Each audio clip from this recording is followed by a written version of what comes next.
आवाज जनतेचा, लढा सर्वसामान्य जनतेच्या न्याय व हक्कांसाठी। राहुरीतील आढाव दाम्पत्य खून प्रकरणातील माफीचा साक्षीदार झालेल्या एका आरोपीला 5 मे रोजी अहिल्यानगर येथील जिल्हा न्यायालयात जामीन मंजूर करण्यात आला। जामीनमध्ये काही नियम अटी घालण्यात आल्यात। या खून खटल्याचा येत्या 5 ते 6 महिन्यात निकाल लागण्याची शक्यता वर्तवली जाते। ॲडव्होकेट राजाराम जयवंत आढाव वय 52 वर्ष व त्यांची पत्नी ॲडव्होकेट मनीषा राजाराम आढाव वय 42 वर्ष राहणार मानुरी तालुका राहुरी हे वकील दाम्पत्य दिनांक 25 जानेवारी 2024 रोजी राहुरी येथील न्यायालयात त्यांचं कामकाज करत होतं।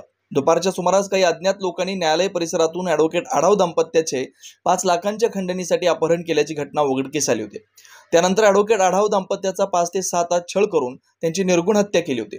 पोलीस पथकाने आरोपींचा शोध घेऊन राहुरी तालुक्यातील उंबरे येथील स्मशानभूमीत असलेल्या विहिरीतून ॲडव्होकेट आढाव दाम्पत्याचा मृतदेह ताब्यात घेतले।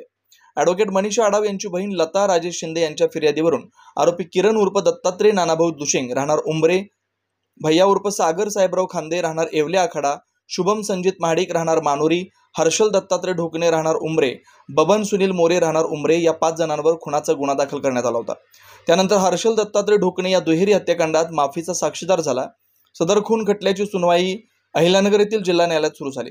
दरम्यान या घटनेतील साक्षीदार, पंच, तपासी अधिकारी यांच्या साक्ष नोंदवण्यात आल्या। तसेच हर्षल ढोकणे यांचा जामीन अर्ज न्यायालयासमोर ठेवण्यात आला।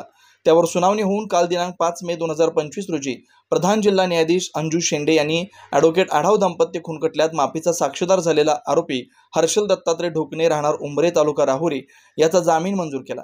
ॲडव्होकेट आढाव दाम्पत्य खून खटल्याचा निकाल येत्या 5 ते 6 महिन्यात लागण्याची शक्यता वर्तवली जाते। या निकालाकडे संपूर्ण राज्याचं लक्ष लागून आहे। नवनवीन घडामोडी आणि सत्य बातमी पाहण्यासाठी आजच आमच्या YouTube चॅनलला सबस्क्राइब करा, शेअर करा आणि लाईक नक्की करा।